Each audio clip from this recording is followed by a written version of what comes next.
Assalamualaikum warahmatullahi wabarakatuh. Halo teman-teman semuanya, perkenalkan nama saya Rahmat Nurul Aji Saputra, NIM 221310004832. Saya merupakan mahasiswa dari Universitas Islam Nahdlatul Ulama Jepara semester 2. Video pembelajaran kali ini untuk memenuhi tugas sejarah kebudayaan Islam dari beliau Bapak Dr. Sukarman SPDI MPDI. Pada pembelajaran kali ini, saya akan membahas tentang Wali Songo dalam dakwah Islam di Indonesia. Materi Sejarah Kebudayaan Islam atau SKI kelas 9 bab 5. Oke teman-teman, sebelum saya lanjut ke videonya, jangan lupa subscribe channel YouTube saya dan juga jangan lupa nyalakan notifikasi loncengnya agar kalian tidak ketinggalan video-video aku selanjutnya. Sesuai dengan kompetensi dasar, kita akan membahas tentang biografi Wali Songo dan perannya dalam mengembangkan Islam di Indonesia.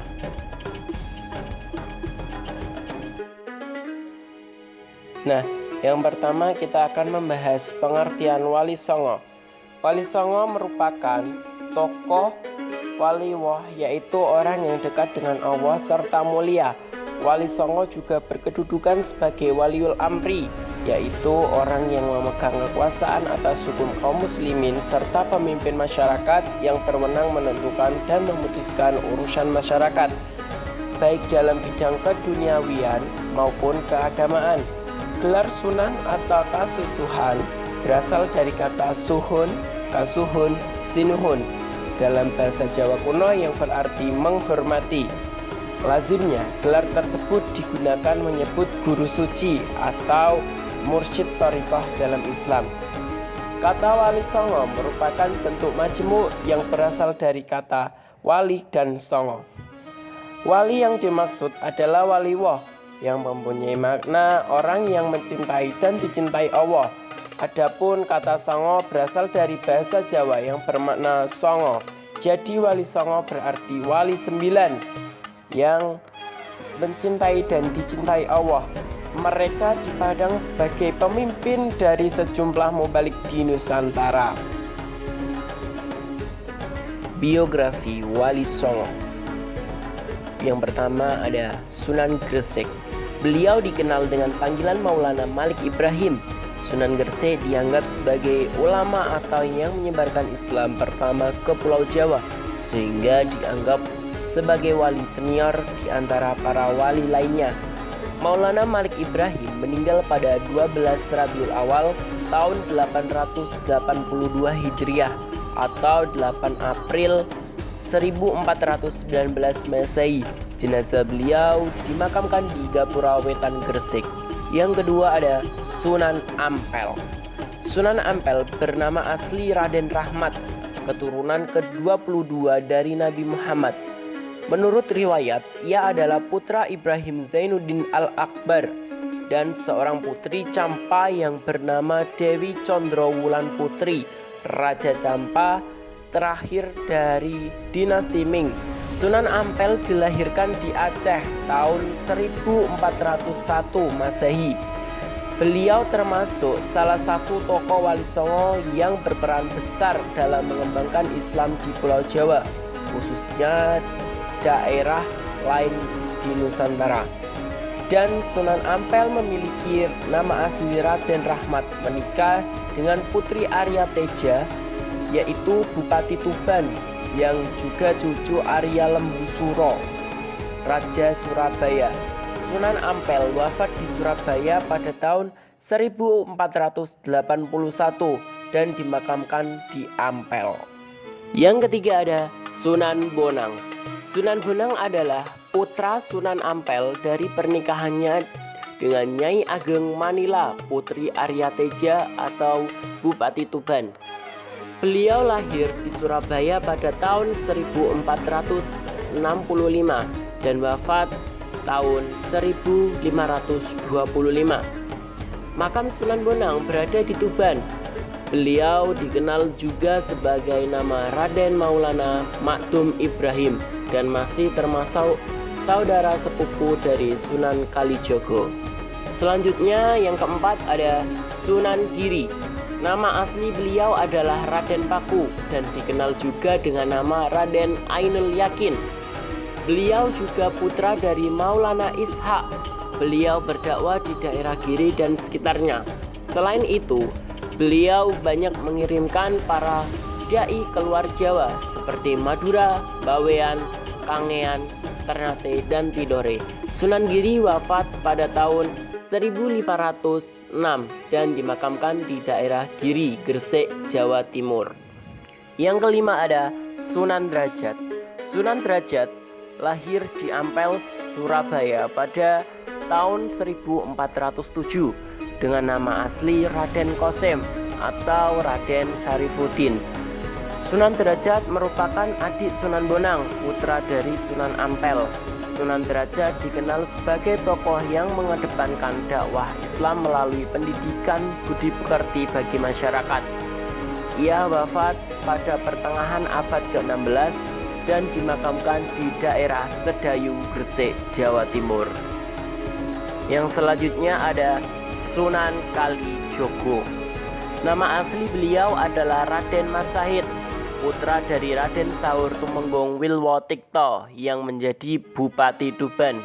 Adapun ibunya bernama Nawangrum. Nama Kalijogo dalam satu versi berasal dari bahasa Arab dari kata Qodizaka,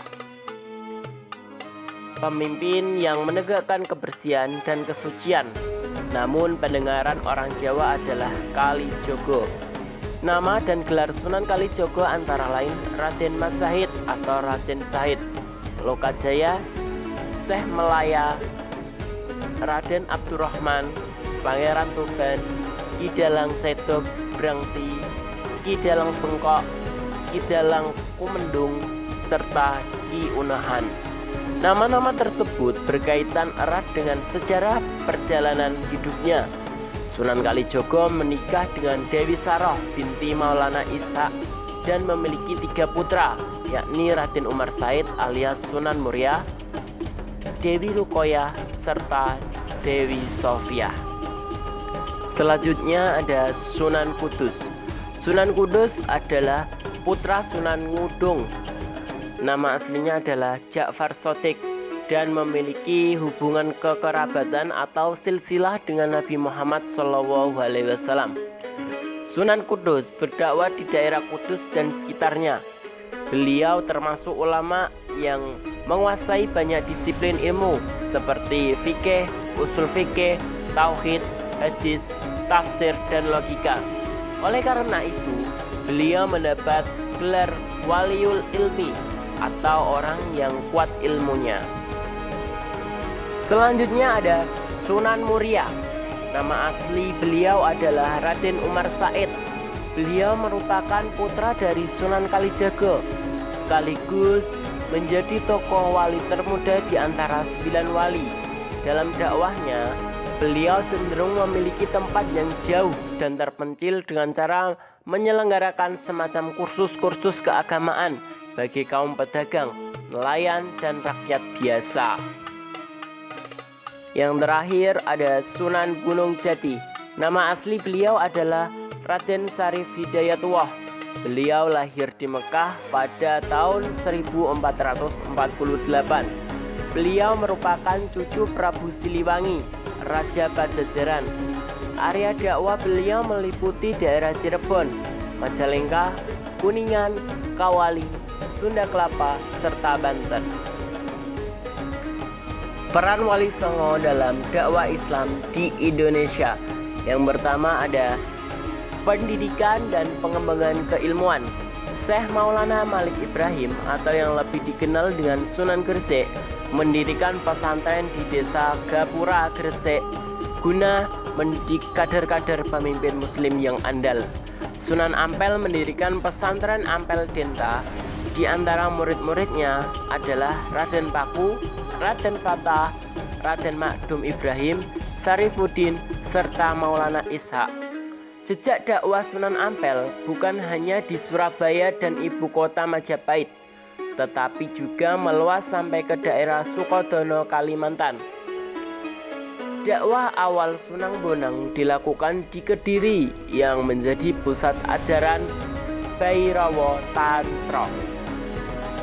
Dengan mendirikan masjid di daerah Singkal, Sunan Bonang dikenal sebagai tokoh yang piawai dalam berdakwah dan menguasai berbagai disiplin ilmu, mulai dari fikih, usuluddin, tasawuf, seni, sastra, arsitektur, dan berbagai ilmu kesaktian.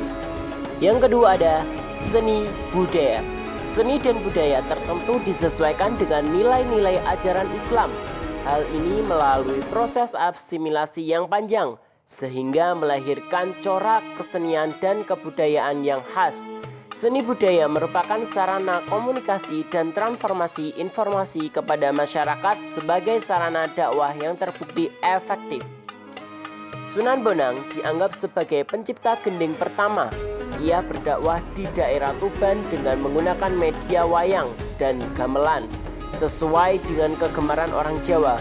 Adapun Sunan Giri adalah pencipta permainan anak bernuansa religius seperti jelungan, gending, jorgulo, cublak-cublak suweng, serta lir-ilir. Sunan Derajat adalah pencipta tembang Jawa yaitu pangkor. Sementara itu Sunan Kudus adalah pencipta gending Mas Kumambang dan Mijil. Kemudian Sunan Muria sangat piawai menciptakan berbagai tembang cilik jenis seperti Sinom dan Kinanti yang berisi nasihat dan ajaran ketuhanan. Ia juga pandai menjadi dalang sebagaimana ayahnya, Sunan Kalijogo.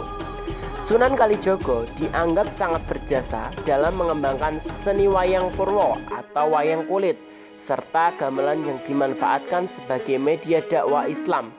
Di samping itu, beliau juga mengembangkan seni suara, ukir, busana, pahat, dan kesusastraan.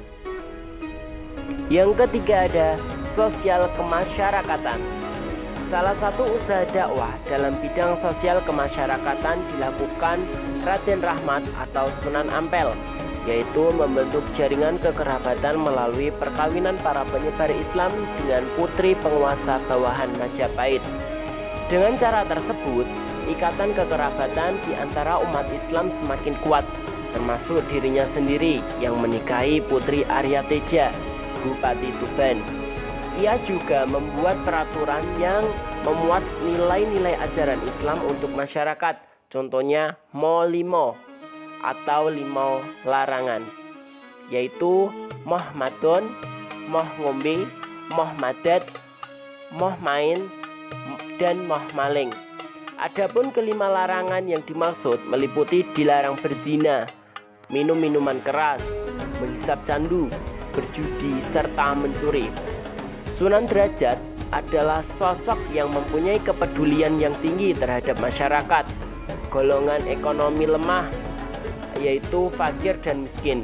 Beliau senantiasa mengutamakan kesejahteraan rakyat, memiliki empati, etos kerja tinggi, serta kedermawanan.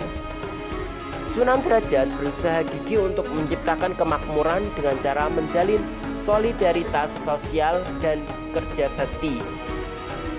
Sunan Kudus dalam dakwanya mengajarkan mengenai alat-alat kebutuhan rumah tangga, pertukangan, kerajinan emas, pandai besi, serta pembuatan pusaka. Beliau terkenal tegas dalam ilmu agama, tetapi tetap ramah dan toleran. Yang terakhir, berbangsa dan bernegara. Sunan Ampel termasuk perancang kerajaan Islam Demak Bintoro yang beribu kota di Demak. Beliau sendiri berkedudukan sebagai Bupati Penguasa Surabaya, menggantikan Arya Lembu Suro. Sunan Kalijogo mempunyai kedudukan yang tinggi di Kerajaan Demak sebagai guru sekaligus penasehat utama Sultan. Beliau ahli dalam ilmu administrasi negara dan piawai dalam berstrategi. Syair lagu Gundul-Gundul Pacul merupakan wujud kritiknya terhadap kebijakan raja. Liriknya sederhana tetapi syarat makna. Strategi dakwah yang dijalankan Sunan Gunung Jati adalah memperkuat kedaulatan politik. Beliau juga berusaha mempererat hubungan dengan tokoh-tokoh berpengaruh. Demikian pembahasan saya tentang Wali Songo dalam dakwah Islam di Indonesia, materi Sejarah Kebudayaan Islam atau SKI kelas 9 bab 5. Semoga bermanfaat. Assalamualaikum warahmatullahi wabarakatuh.